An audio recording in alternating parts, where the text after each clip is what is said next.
Gracias a Dios que nos permite estar en esta mañana, reunidos, para darle gloria, honra, escuchar su palabra, ser expuestos a su palabra y ser transformados por medio de ella. Y en esta mañana les voy a pedir que me acompañen al libro de Primera de Timoteo, continuando con nuestras series dispositivas en las epístolas pastorales. Ya en este último capítulo, Primera de Timoteo capítulo 6.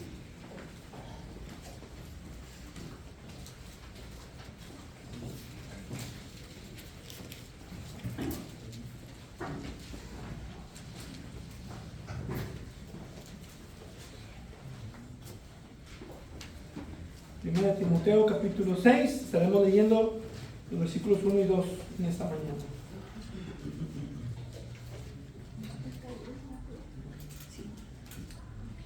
Dice la palabra de Dios en esta mañana: todos los que están bajo yugo como esclavos, consideren a sus propios amos como dignos de todo honor, para que el nombre de Dios y nuestra doctrina no sean blasfemados.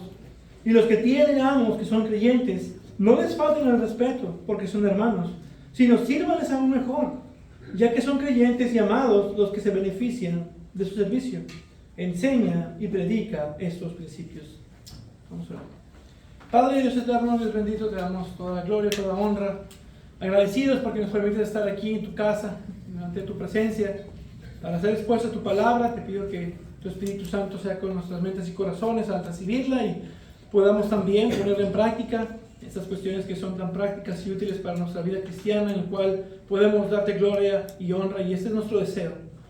Te pido que trabajes en tu iglesia y nos hagas ver los puntos que necesitamos cambiar y podamos aprender de este pasaje. Háblanos en el nombre precioso de Cristo. Amén. Amén. Según algunos estudios y datos estadísticos, se estima que en el 2024 el 27% de la fuerza laboral mexicana se sentía comprometida con su empleo. Solo el 27%. Aproximadamente el 75% se estiman sufrirán algún tipo de estrés laboral. Y según dicen, la razón es porque el 73% de las personas no están comprometidas con su trabajo y el 31% no se sienten realizados con su trabajo. Esos datos son preocupantes. Parece indicar que cada vez las personas quieren trabajar menos, o si no, se estresan más y termina afectando también su salud. La pregunta es, ¿por qué no te gusta tu trabajo? Y como creyentes debemos preguntarnos cómo nosotros debemos de ver nuestros trabajos a la luz de las Escrituras y cómo debemos tratar a nuestros superiores en el sentido laboral. Y en nuestro texto de hoy, Pablo tratará con este asunto por medio de la situación que se estaba dando en ese tiempo de la esclavitud. Y para entrar en contexto, recordemos que Pablo le está escribiendo a Timoteo para que sepa cómo debe conducirse uno en la casa de Dios, que es la iglesia del Dios vivo, columna y sostén de la verdad. Y en los capítulos anteriores, a partir del capítulo 4, comenzó a hablarnos acerca de las relaciones cristianas en la iglesia. Para empezar, cómo debe de ser un ministro fiel y cómo debe de ser su comportamiento relacional con otros en la iglesia, tanto con hombres y mujeres, jóvenes y ancianos. Así también tocó acerca del trato especial para las viudas, que observábamos son aquellas mujeres que no tienen un varón en casa para que cuide de ellas. Después, cómo debe de ser la iglesia, o cómo debe de dar la iglesia doble honor a los pastores. Y en la ocasión anterior observamos cómo es que debe de cuidarse la integridad del ministerio pastoral y cómo no debe de permitirse a quien sea, ni aún por necesidad, de tener un puesto pastoral en la iglesia sin cumplir los requisitos y el perfil adecuado.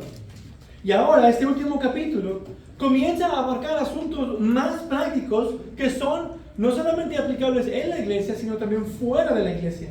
Es decir, que afectan de alguna manera el testimonio de la iglesia con los del mundo.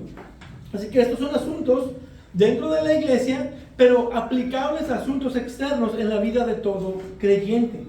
Y ahora Pablo abordará el asunto de las relaciones de los esclavos con sus amos, o hablando en un contexto más contemporáneo, las relaciones de un creyente con sus superiores, más particularmente en el área laboral. Y esto es particularmente algo que debemos tratar antes de entrar al texto. Una de las acusaciones más famosas que los ateos hacen al cristianismo es que dicen que la Biblia apoya la esclavitud. Y se apoyan en la historia donde algunos cristianos han apoyado y de hecho practicado la esclavitud. Y entre muchas otras excusas son parte de las razones que los llevan a rechazar el cristianismo. Y en el pasado sí hubo cristianos que argumentaban su creencia de que la esclavitud era una institución bíblica. E incluso había quienes hasta tuvieron sus propios esclavos. Y sin poner excusas para ellos, tenemos que afirmar que eso estaba mal. Eso era algo pecaminoso. Y hay cristianos que creen que la pecaminosidad debe de ser medida en base a los tiempos en los que ciertas personas vivieron y debemos de ser justos en no juzgarlos tan rápido. Que el pensamiento cultural de ese momento lo hacía aceptable, etc. Pero eso está muy alejado de la verdad. Porque el estándar para el pecado no son los tiempos en los que nos toca vivir, ni las sociedades. Es la santidad de Dios. El pecado es pecado porque se opone a la naturaleza de Dios. Sin embargo, es cierto que no debemos ser tan apresurados a juzgar, observando también de esos casos de cómo no los trataban de la forma en la que los pintan en las películas. Estos cristianos que tomaban esclavos los trataban tan amorosamente y con mucho cuidado. Y otra cosa de notar es que los cristianos en su vasta mayoría se oponían a la esclavitud. Y por último, fue el pensamiento cristiano y la influencia piadosa que trajo fin a la era de la esclavitud. Aunque todavía hoy muy pocos países aún tienen esta práctica. Pero antes de continuar con el texto, debemos primero tratar con el contexto cultural histórico de la esclavitud, tanto de las Escrituras como en el tiempo de la carta. Ahora bien, la mayor parte de esta mala práctica de la esclavitud de algunos creyentes en distintos periodos fue un mal entendimiento de la ley mosaica. Y como esta se aplicaba aún en el Nuevo Testamento, era una tendencia de enfatizar la continuidad de la ley mosaica y una falta de entendimiento de la discontinuidad de ella. Y más cuando fallaban en ver la práctica de esta ley en el tiempo de Moisés y en el tiempo actual. Por ejemplo, la ley mosaica condenaba robar hombres como un crimen capital, es decir, un crimen condenable a muerte. Y sí había aprobación de ciertas formas de esclavitud, pero esto era, por ejemplo, cuando en la guerra tomaban hombres como botín, a los que eran derrotados los llevaban como esclavos.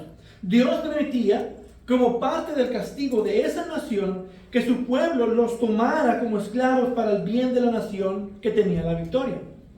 Y aunque era castigo, también eso era mucho mejor que la muerte. Y eso lo podemos ver en la forma en la que Dios también castigó a Israel cuando fue tomado cautivo por el reino de Babilonia con Nabucodonosor. Otro tipo de esclavitud también en ese tiempo era una esclavitud de deuda. Te sometías voluntariamente a ser un esclavo y dabas tu vida en servicio para pagar tus deudas. Pero al mismo tiempo, la esclavitud solo podía durar hasta 6 años. Y la esclavitud en general en el Antiguo Testamento estaba muy bien regulada como en ninguna otra nación de ese tiempo. Y el problema es que en el tiempo de la esclavitud, al menos acá en América, había violencia y había un trato inhumano por parte de los amos a los que tenían los esclavos, cosas que la ley mosaica claramente condenaba. Entonces, aun cuando alguien argumenta que la esclavitud estuviera permitida en el Antiguo, en el Nuevo Testamento, no tiene ninguna apelación a cómo realmente se veía esa esclavitud en el Antiguo Testamento. Y la realidad es que no es que estaba permitida. Y muchos tomaban como base este pasaje al hecho de la práctica de la esclavitud. Decían que estaba permitida tal práctica porque los esclavos, dice, debían honrar a sus amos. Entonces sí debía ser esta práctica algo común. Y podemos ver que Pablo lidia con la relación de esclavos y amos en varios lugares del Nuevo Testamento. Pero, en primer lugar, nunca la aprobó ni la promocionó como una práctica cristiana. Eso no lo podemos tener ni considerar absoluto. Aunque muchos asumen que la aprobaba y la promocionaba por el hecho de mencionar cómo debía ser la relación. Como está diciendo, cómo debe ser la relación, por lo tanto debe ser una práctica. Y no. Sin embargo, Pablo no está aceptando aquí la esclavitud. Y en segundo lugar, siempre trata ambos lados de la relación. Lo tenemos en Colosenses 3:22, Efesios 6 de 5 al 8, Tito 2 de 9 al 10 y también Primera de Pedro 2:18. Entonces el Nuevo Testamento no acepta la esclavitud ni la promueve. La Biblia no condona la esclavitud. De hecho, la esclavitud del Antiguo Testamento solo fue para esa época, no fue parte del diseño de Dios en la creación, como lo es, por ejemplo, la institución de la familia, del matrimonio. Es simplemente la consecuencia del pecado del hombre que se empezó a dar esta práctica de tomar a otras personas como esclavos. Y aún más, incluso el mismo apóstol Pablo desaprueba el comprar y vender seres humanos. Y lo tenemos eso en esta misma epístola, y lo vimos. 1 Timoteo 1:9 dice: reconozcamos esto, que la ley no ha sido instituida para el justo, sino para los transgresores y secuestradores.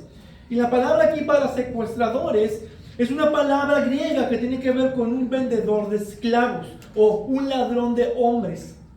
Literalmente es alguien que injustamente le reduce la libertad a otro para esclavitud. Entonces, los que practican la esclavitud o la trata de personas están marcadas en la Biblia como transgresores y rebeldes. Aclarado esto, surge la pregunta: ¿por qué entonces no les mandó a los cristianos que tenían esclavos que los dejaran libres? En lugar de eso, se les dice a los esclavos que sean obedientes y que den honor a sus amos. Y todavía a los amos cristianos se les instruye cómo debían tratar a esos esclavos. Pero para responder eso, necesitamos entender también cómo era la esclavitud en el tiempo de esta epístola en el mundo romano particularmente. No hay una relación directa entre la esclavitud de ese tiempo con la esclavitud que hubo en América hace tiempo. En primer lugar, la esclavitud de ese tiempo no tenía que ver con alguna razón social ni con el color de tu piel. En segundo lugar, el trato que tenían los esclavos era muy diferente. Aunque podían hacerse esclavos por distintas razones, como ser prisioneros de guerra, como convictos a causa de alguna deuda, por rapto, o por ser sido vendido como esclavo por sus propios padres. Y aún otros nacían ya incluso bajo esclavitud. Y todavía algunos voluntariamente se hacían esclavos para ganar una ciudadanía romana. Y entre todos estos esclavos, algunos habían alcanzado un alto grado de prestigio. Algunos incluso tenían buena cultura, eran barberos, mayordomos, cocineros o incluso el doctor de la familia. Podían ser dueños de negocios o incluso hasta gobernantes. Y aunque la ley romana no prohibía el maltrato de esclavos como azotes, cadenas, abusos, trabajo forzado, se sabe por muchos escritos que en ese tiempo que muchos de los esclavos eran tratados por sus amos con una justicia sobresaliente al punto de que incluso se hacían amigos. Y además de ser válida la manumisión, ya sea que el esclavo comprara su propia libertad, o como era frecuente, los amos incluso ponían en libertad a sus propios esclavos, al punto que casi todos eran liberados antes de la vejez, y hasta el 50% de los esclavos eran liberados antes de la edad de 30 años. También tenían libertad de tener posesiones, al punto de que los esclavos podían tener sus propios esclavos. Por otro lado, en ese tiempo, la esclavitud no era una clase social distinta. Los esclavos se les distinguía por el estatus social de sus amos, no por ser esclavos. Al punto que a veces era difícil distinguir entre los esclavos y los libres. Entonces podemos ver que la esclavitud fue totalmente distinta en esa época y lugar a cómo ha sido en distintos lugares y épocas en el resto del mundo. Era mucho más civilizado, y mucho más humano el trato de los esclavos en Roma. Y es visto como algo muy parecido a un contrato laboral en el mundo actual. La única diferencia más clara es que la esclavitud marcaba la posesión de otra persona. Con el trabajo actual, según los términos del contrato, puedes renunciar y buscar a otro jefe sin consecuencias legales. Con la esclavitud no podías hacer eso sin serias repercusiones. Entonces, ¿por qué la Biblia en el Nuevo Testamento no ordena a los amos a liberar a sus esclavos? Bueno, en primer lugar, por la cultura del momento. Si Pablo hubiera dicho eso, estaría diciendo que debían oponerse al sistema actual de gobierno, lo cual afectaría el sistema económico del momento, y eso haría que el cristianismo se viera como una religión rebelde. Esto de la esclavitud era algo muy arraigado en el contexto y en la cultura romana, y unos cuantos cristianos no iban a poder cambiarla sin afectar drásticamente a la sociedad como tal. Y en ese tiempo de persecución era crítico que vieran al cristianismo no como un tipo de revolución o de ser justicieros. Un super Pablo con su venda y sus chacos listo para reprimir la opresión de la esclavitud. No. El cristianismo jamás ha sido llamado a reformar la sociedad por medio de movimientos. Si la sociedad será reformada, debe de ser por medio de nuestro testimonio y de la palabra de Dios. De ser luz y sal en esta tierra. Y la intención de eso es para cumplir la misión de la iglesia, que es que los pecadores sean salvos, que escuchen el evangelio de la gracia, que haya vidas transformadas. Esto no debía hacerse con huelgas o cruzadas. Esto va en contra de las enseñanzas del Nuevo Testamento. Para cambiar una sociedad, tú predicas el evangelio, levantas iglesias para instruir a otros creyentes para alcanzar a los perdidos. Y lo que se les enseñaba, era que todos somos iguales, no hay raza ni estatus social que nos divida, que todos somos creados a la imagen de Dios, que todos somos pecadores en necesidad de un Salvador, y que al ser libres en Cristo, debíamos servirnos los unos a los otros, amarnos los unos a los otros, darnos honor los unos a los otros, orar los unos a los otros. Y Pablo, en lugar de apelar a la libertad de esclavos, al aconsejar cómo debía ser la relación cristiana entre amos y esclavos, está haciendo lo mismo que Jesús. Dar a César lo que es de César y dar a Dios lo que es de Dios. Debían respetar sus relaciones como esclavos y amos para el bien de la sociedad, pero debían hacerlo con el genuino amor cristiano que se debe de dar, como amor al prójimo, o si eran creyentes, un amor a los hermanos en la fe. Como dice Hendrickson, Pablo no abogó en favor de la rebelión franca por los esclavos, ni en favor de la continuación del status quo. En lugar de favorecer a los extremos, Pablo apunta a lo interno, y con esto destruir la esencia y los males de la esclavitud, que aunque externamente estaba la relación amo-esclavo, internamente era la de una relación entre una persona con autoridad y una en sumisión. Y si eran creyentes, como de hermanos en la fe.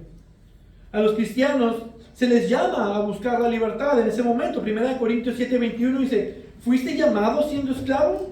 No te preocupes, aunque si puedes obtener tu libertad, prefiérelo, porque el que fue llamado por el Señor siendo esclavo, hombre libre es del Señor. De la misma manera, el que fue llamado siendo libre, esclavo es de Cristo.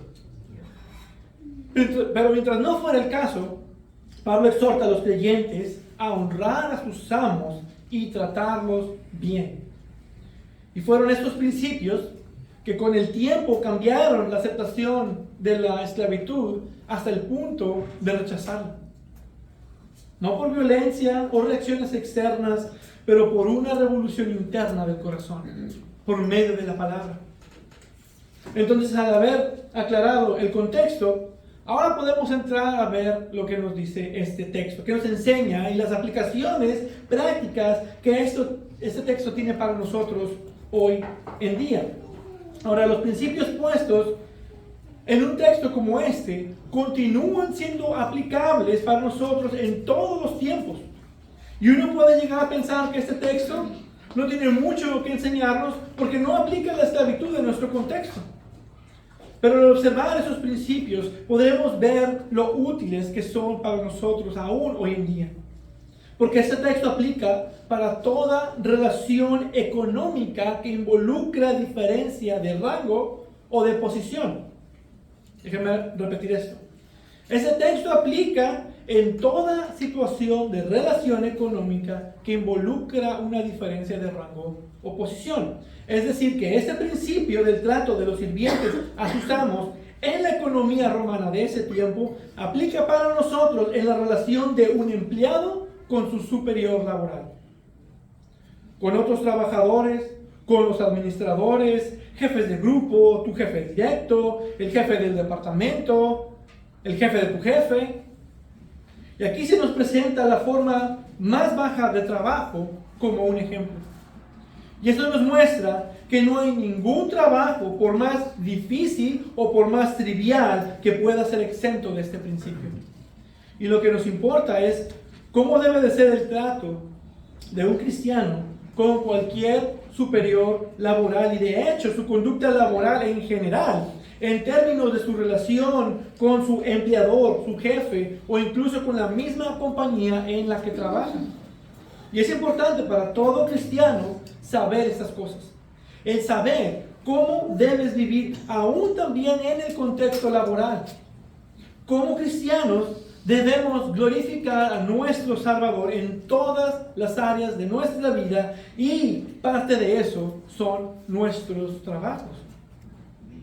Y por lo tanto, esto es algo que debe de ser enseñado en la iglesia. Y observen lo que dice Pablo al final del versículo 2. Enseña y predica estos principios. Es necesario que esto se enseñe a la iglesia. Así que todo pastor y predicador debe de exponer estos principios. Entonces, este pasaje puede ser dividido bajo dos categorías. En primer lugar, la relación o el trato de un cristiano con sus superiores en general, es decir, si son creyentes como si no son creyentes, para la gloria de Dios. Y en segundo lugar, la relación o el trato de un cristiano con sus superiores cristianos, específicamente con un doble honor. Entonces, observemos el primero, en el versículo 1.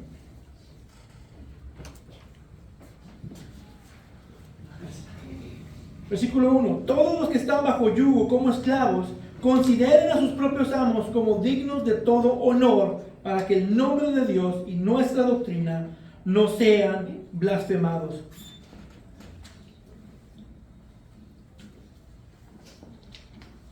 Ahora, algunos consideran que el versículo 1 habla sobre solo aquellos que tienen amos no creyentes, y que el versículo 2 entonces habla de los amos cristianos.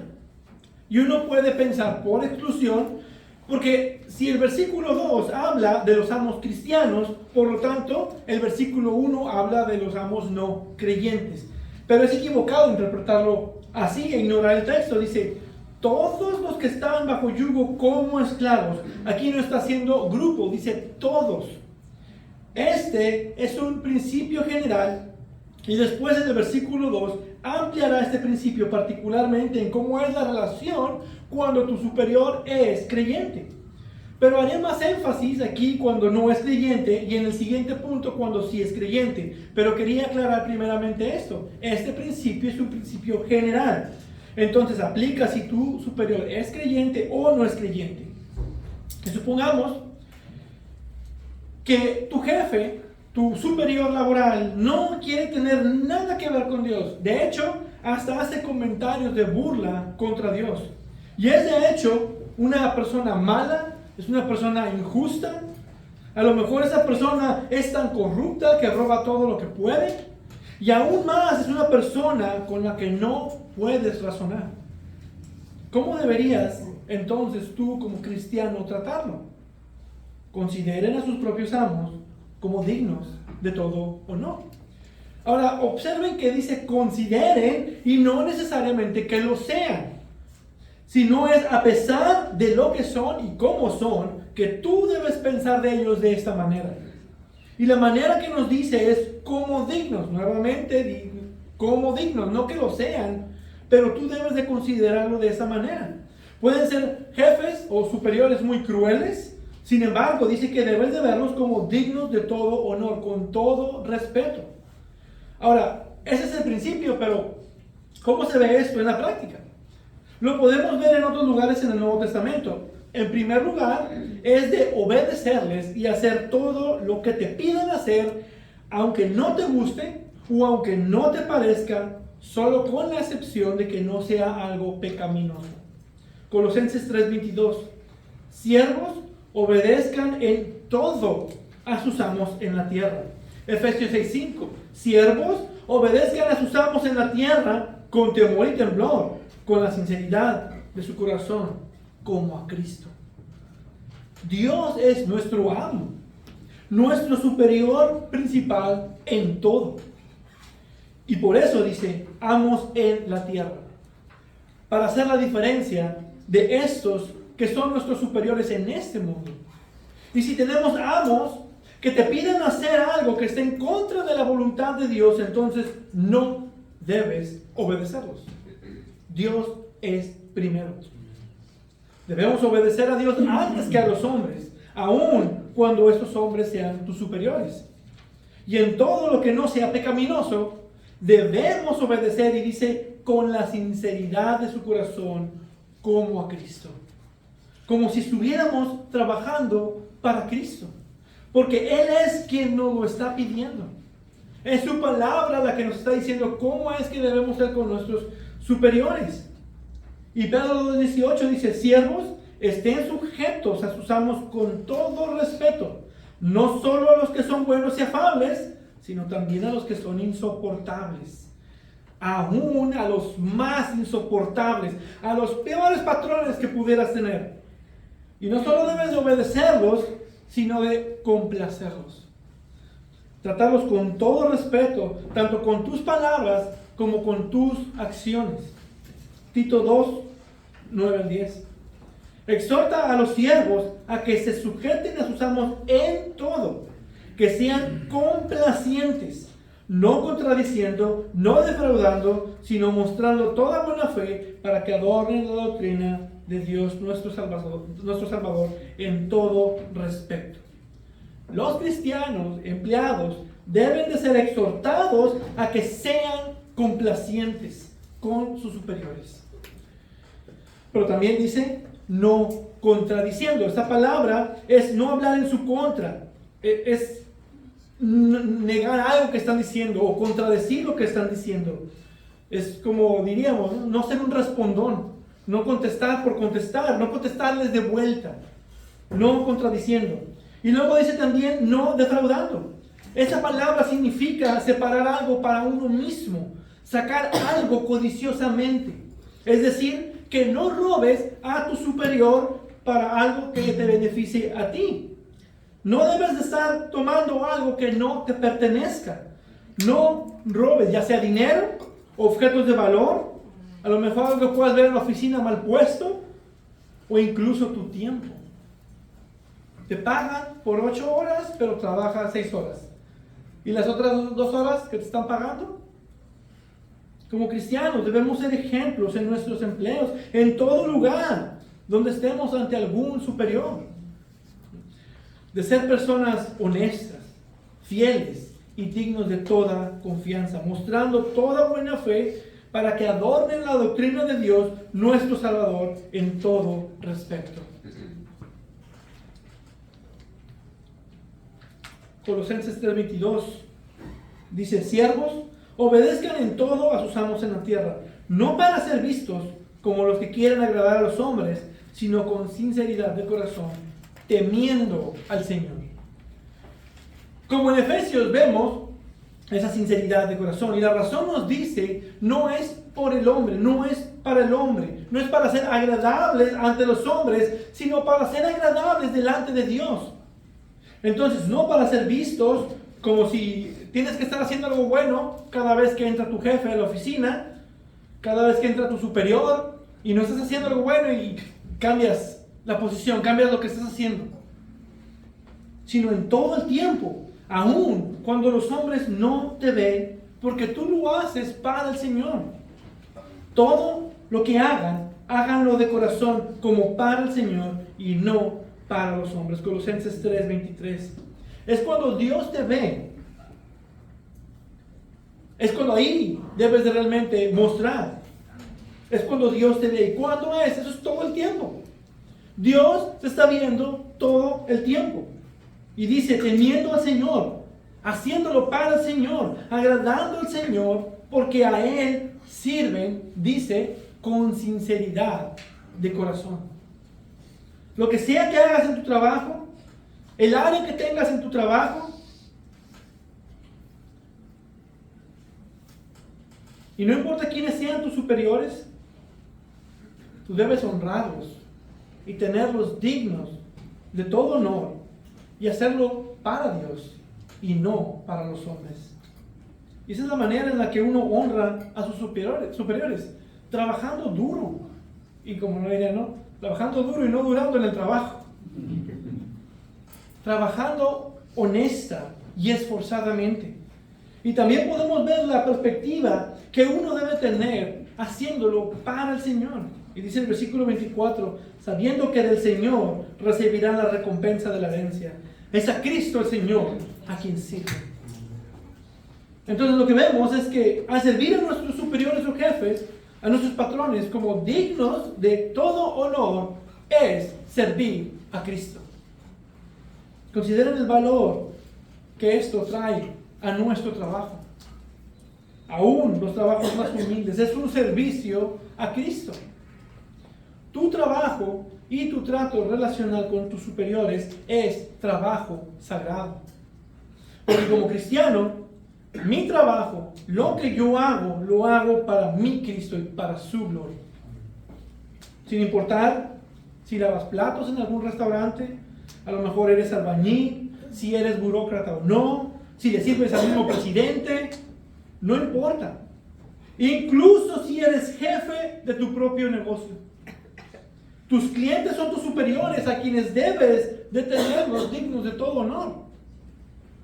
Porque ellos son los que te pagan.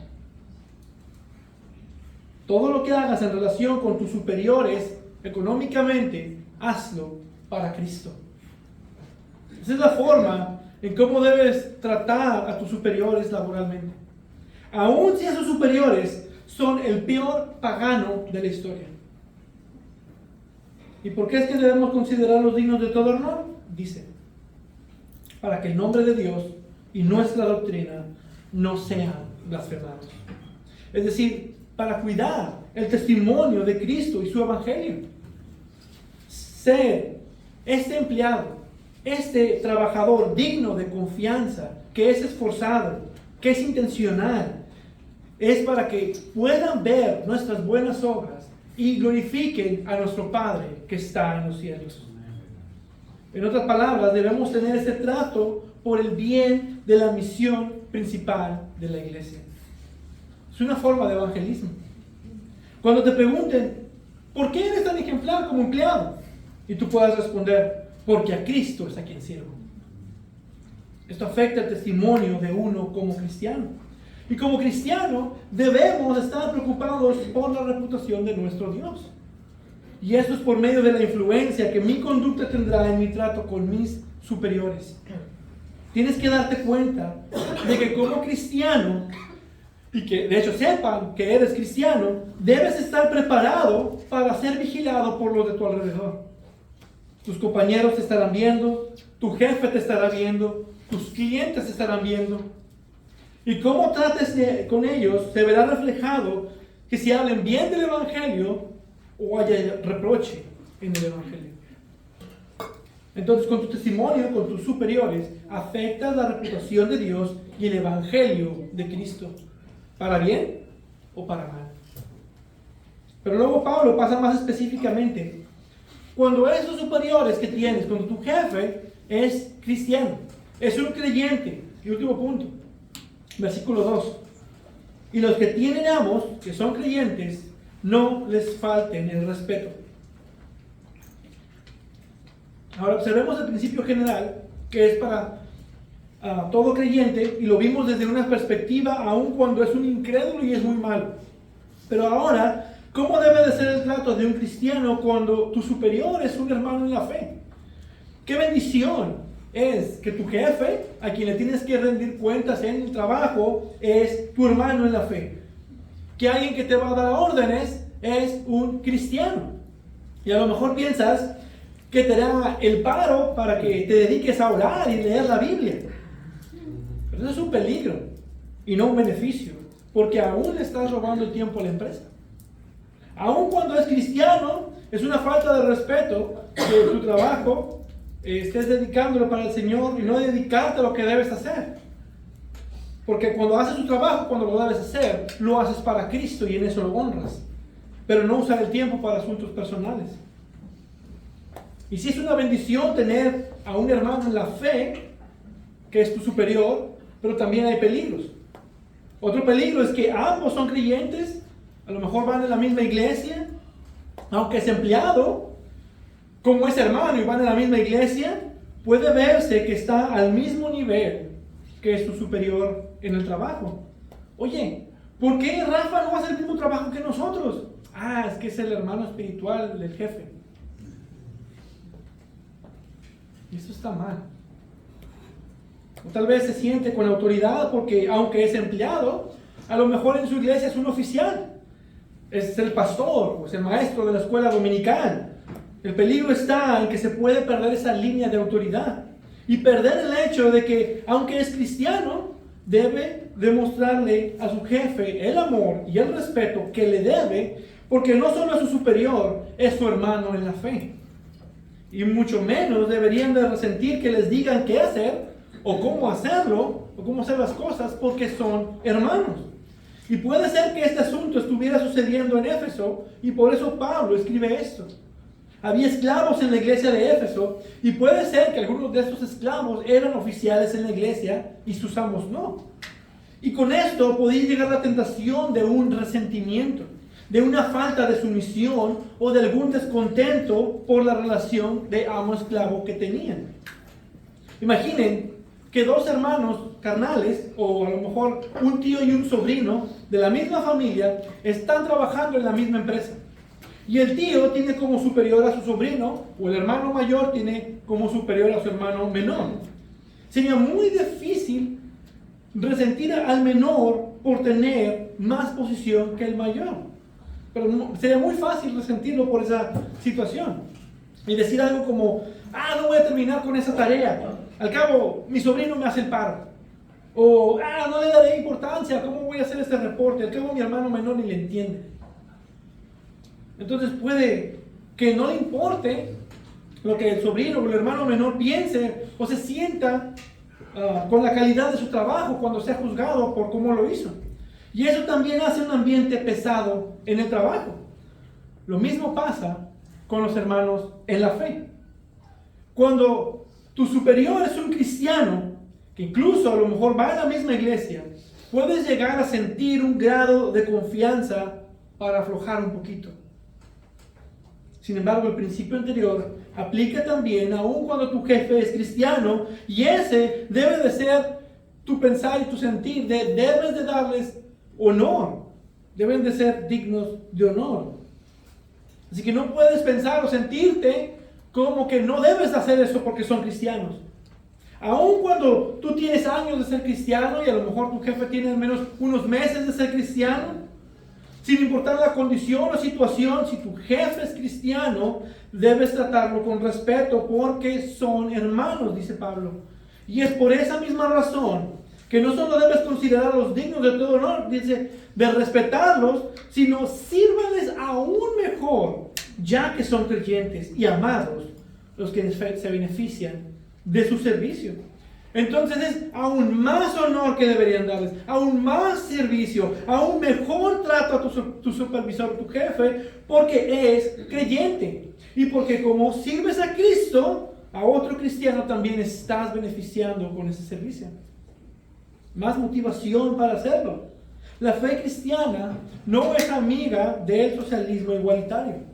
Es cierto que todos somos uno en Cristo, pecadores, todos igual, perdonados por la misma gracia, que ahora tenemos la misma dignidad y valor en Cristo, igualmente beneficiados de todas las bendiciones espirituales en Cristo. Todos hemos recibido la misma vida en Cristo, la misma salvación, pero eso no significa que debes de faltar al orden de autoridad establecido por Dios, tanto en la familia, como en la iglesia, como en el gobierno y también en nuestro lugar de trabajo. Entonces, un cristiano que tiene a otro creyente como superior, por el bien que le está haciendo a un hermano, a un amado del Señor y amado tuyo, tú debes de darle doble honor. Tu trato con él como tu superior debe de ser aún mejor que si fuera un incrédulo. Porque quien recibe tu trabajo, tu esfuerzo, tu servicio, es un hermano en la fe, es un creyente. Y eso nos debe de hacer pensar en aquel pasaje cuando Jesucristo está juzgando a las ovejas y a los cabritos, y las palabras estas deben de resonar en nuestro en cuanto a nuestro superior o cuando nuestro jefe es creyente. Cuando nosotros hacemos ese servicio, esas palabras deben de resonar en tu mente. En verdad les digo que en cuanto lo hicieron a uno de estos hermanos míos, aún los más pequeños, a mí lo hicieron. Tu servicio, principalmente y en última instancia, es para Cristo. Tu trabajo principalmente es para Cristo. Pero cuando tu trabajo es para otro hermano en la fe, también lo haces a Cristo. Y Cristo recibe doble honor. Glorifica su nombre tanto por tu trabajo como para quien lo haces. Doble honor. ¿Cuánta más razón como para no darle doble honor a tu superior, que es tu hermano en la fe? Para terminar, este pasaje nos enseña que todo trabajo es sagrado para un cristiano. Aún el más trivial, el más humilde, es una forma de glorificar a nuestro Dios. Y puede llegar la tentación en tu corazón de que tu trabajo es insignificante, que a lo mejor pudieras ganar más, a lo mejor ya te hartó tu jefe, es muy enfadoso, te la puedes estar pasando quejándote de tu trabajo, que Dios en su providencia te dio. Pero debes de recordar que en todo lo que haces es a Cristo a quien sirves.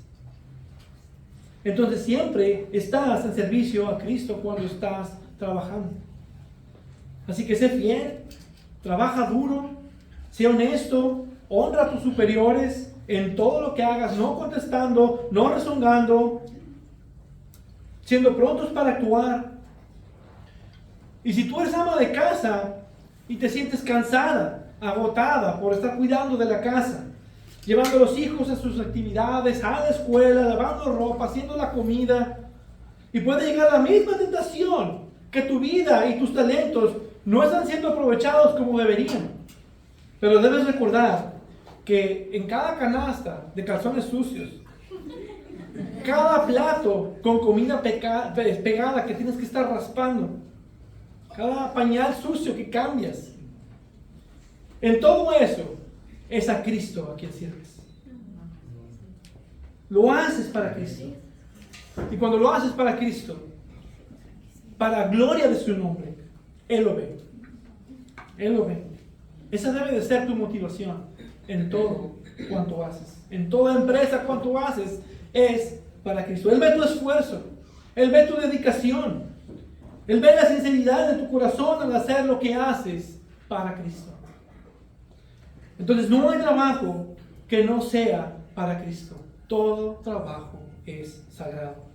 Por tanto, mis amados hermanos, estén firmes, constantes, abundando siempre en la obra del Señor, sabiendo que su trabajo en el Señor no es en vano. 1 Corintios 15:58. Es decir, que todo lo que hagas para Cristo tiene un gran valor. Todo lo que tú hagas, lo haces para Cristo, y eso es de gran valor. Y por último, podemos darnos cuenta de que solo hay una forma de cambiar la ética laboral y corrupta de nuestra sociedad. Y es por medio de llevar a otros a Cristo, por medio de ser una influencia piadosa y de llevar el mensaje del Evangelio. Cuando una persona es llevada al Evangelio y es transformada por el poder de la palabra y del Espíritu Santo, esa persona es radicalmente transformada en todos sus ámbitos. Y eso se demuestra externamente. De una persona pecaminosa, que no le importa ofender a otros, que es egoísta, que menosprecia a sus superiores, se la pasa hablando mal de ellos a sus espaldas. A lo mejor tú eres una de esas personas hoy, que no respeta sus tiempos laborales, que trata a sus superiores sin respeto y como iguales. Pero al ser traído en una preciosa comunión en Cristo por el Evangelio, es justificado, se remueve la condenación, se garantiza la gloria y su actitud en el trabajo comienza a cambiar. Y no solo en su trabajo, sino con respecto a todas las áreas de su vida. Pero se refleja también en el área laboral. Cristo es quien hace la diferencia en nuestras vidas. Cristo es el que hace la diferencia también en nuestros trabajos y cómo hacemos nuestros trabajos. Es por Cristo que tu perspectiva del trato con tus superiores y con tus superiores y con tus jefes, es que esta perspectiva es revolucionada. Solo en Cristo puedes cambiar tu actitud ante tus superiores a una que dé gloria y honor a Dios. ¿Cómo estás tú en tu trabajo? ¿Cómo te estás relacionando tú con tus superiores? ¿Cómo les das el trato a los superiores? ¿De qué forma has dado honor a tu patrón en esta semana? ¿Cómo estuvo tu esfuerzo laboral esta semana? Y si en algo te hace falta, estás pecando y debes humillarte delante de Dios y seguir creciendo y seguir caminando hacia adelante, poniendo en práctica la palabra de Dios, haciendo lo que hemos escuchado, dando honor, todo honor a nuestros superiores, y que el Señor sea glorificado en todo lo que hacemos. Y todo se ha hecho para la gloria de Dios. Amén. Vamos a orar. Padre, Dios bendito y eterno, qué alentador es saber, aún en las situaciones más difíciles en nuestros trabajos, que sabemos que son necesarios, que necesitamos trabajar para tener el alimento diario. Cada mañana, cada día, es estar ahí haciendo lo mismo, a lo mejor aburridos, a lo mejor no es lo que quisiéramos hacer, a lo mejor sí. Pero no importa lo que hagamos, qué motivante es saber que tú nos ves, que todo lo que hagamos es para ti. Que tú ves nuestro esfuerzo, nuestra dedicación, todo como una forma de adoración a ti. En nuestro trabajo podemos darte gloria y honra y ser testimonio a otros, para que ellos también vean y te glorifiquen a ti. Yo te pido por esto, para que nos ayudes en nuestros trabajos, nos ayudes a ser luz, nos ayudes a comportarnos de forma decorosa, a ser prudentes, sabios, entendidos, y siempre estar haciendo lo que debemos hacer, no contestando, no rezongando, sino estando siempre puestos, y que puedan ver la diferencia de una actitud laboral cristiana a una que no lo es. Y que tú seas glorificado en todo esto. Danos este motivante, Señor, para los trabajos que está en Cristo. Si alguien no lo tiene, yo te pido que trabajes en ellos, que obres por medio de la palabra, que puedan darse cuenta que tú eres quien hace la diferencia. Es Cristo el que hace la diferencia en nosotros. Obra en cada uno de nuestros corazones. Sigue trabajando en cada uno de nosotros. Lo pedimos en el nombre precioso de Cristo. Amén.